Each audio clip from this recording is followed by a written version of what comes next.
Hola, ¿qué tal? Yo soy Yart y esos fieles a las Escrituras. El día de hoy vamos a estar revisando Génesis capítulo 21 a Génesis capítulo 24, donde habla de dos personajes muy importantes para Abraham. Por un lado tenemos a Isaac y por otro tenemos con Sara, un acontecimiento triste que sucedería con Sara, ya estando grande, pero también una bendición para él teniendo a Isaac. Vamos a ver qué es lo que dice el resumen de nuestro andar diario el día de hoy. Y menciona: el clímax de 20 años de fe para Abraham y Sara viene con el nacimiento de Isaac, su hijo milagroso y heredero.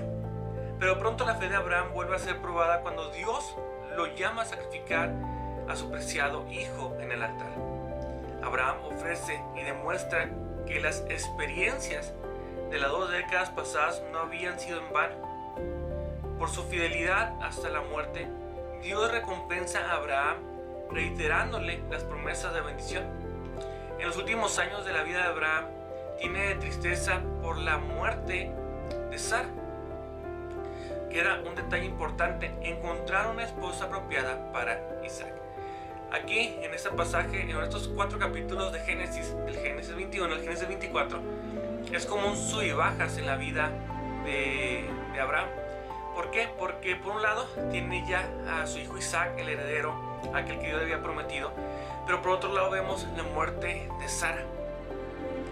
Y hay algo muy importante resaltar aquí cuando vemos el sacrificio de Abraham, que iba a sacrificar a Isaac.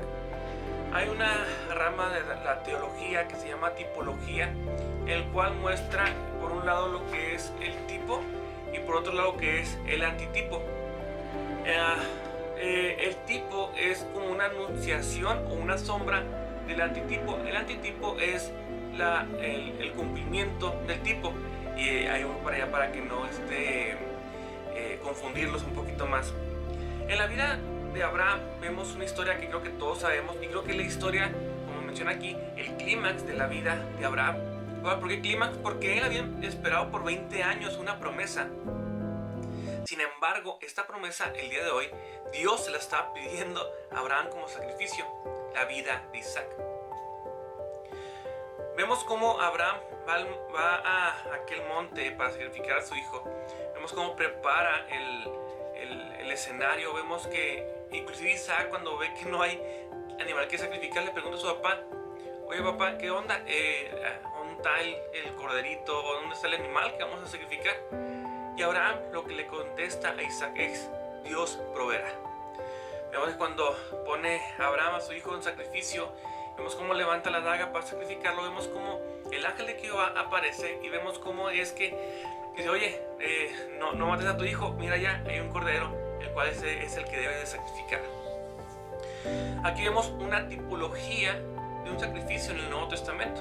Vemos a un padre queriendo sacrificar a su hijo, pero entra un cordero, el cual es intercesor de Isaac. Esto se cumple en el Nuevo Testamento porque Dios iba a vertir su ira a la humanidad entera. ¿Por qué? Porque toda la humanidad, dice Romanos capítulo 6 versículo 23, la paga del pecado es la muerte, mas la dádiva de Dios es vida eterna en Cristo Jesús Señor nuestro. Entonces Dios el Padre iba a derramar su ira ante la humanidad, pero Él mismo provee un sacrificio, el cual es Cristo.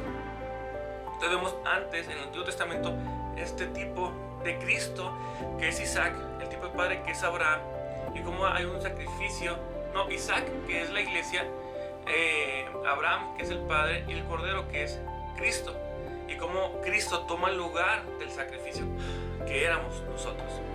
Pero aquí, ahorita lo podemos narrar muy fácil, pero en ese momento era muy difícil para Abraham. Pero Abraham creyó, Abraham confió en Dios. Y inclusive dice el pasaje que Dios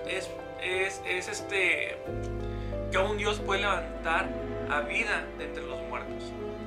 Pero aquí vemos también una necesidad más adelante que él encuentra de encontrarle una esposa a su hijo, y vemos cómo de manera específica Dios provee la esposa de Abraham, siendo que el siervo hace una oración y Dios contesta esa oración conforme el siervo había pedido. Entonces aquí podemos, estos 4 capítulos se pueden dividir en los primeros 2 que se enfocan en Isaac y los últimos 2 que se enfocan en la vida de Sara. El capítulo 21 habla del nacimiento de Isaac y el capítulo 22 habla del sacrificio de Isaac.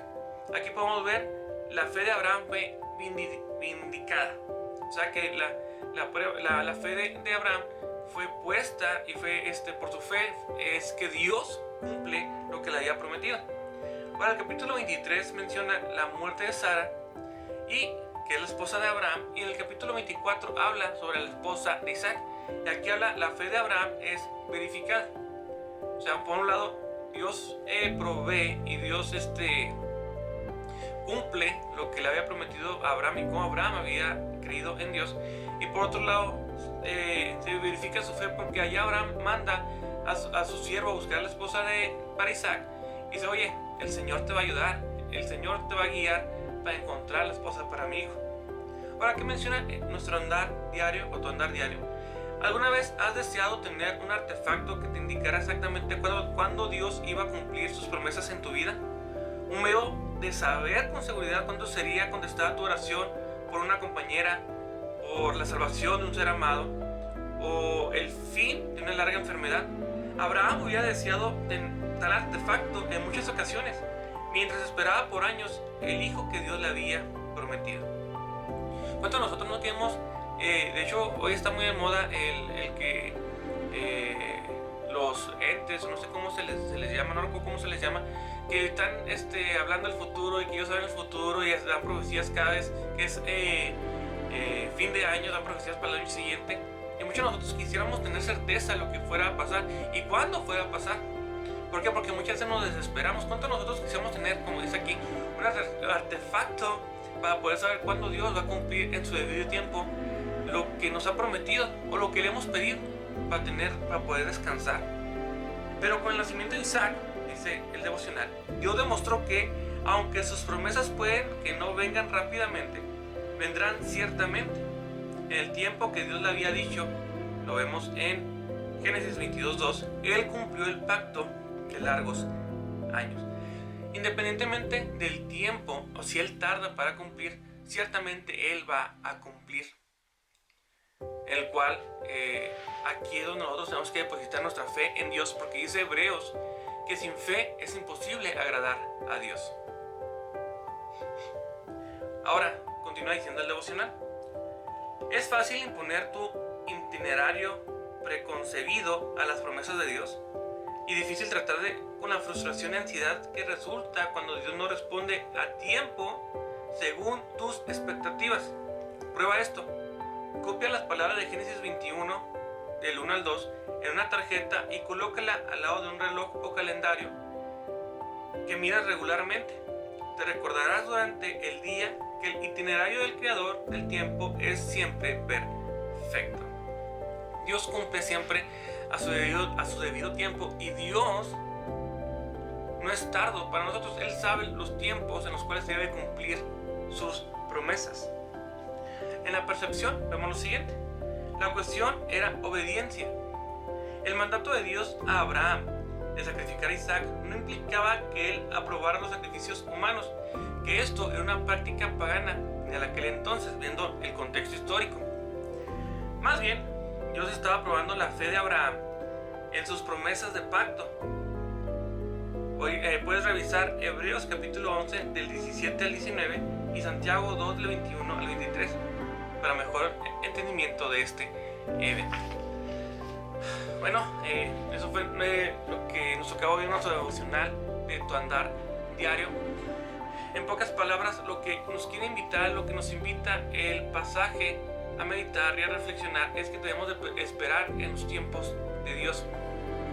Ya sea lo que Él tarde para responder lo que nos ha prometido o lo que nosotros le hemos pedido, los tiempos de Dios son perfectos y necesitamos descansar en los tiempos de Dios. Te recuerdo, yo soy tu hermano Yard, esos fieles a las Escrituras. Espero que la gracia de nuestro Señor Jesucristo, el amor de Dios y la comunión con su Espíritu Santo sea con cada uno de ustedes. Amén.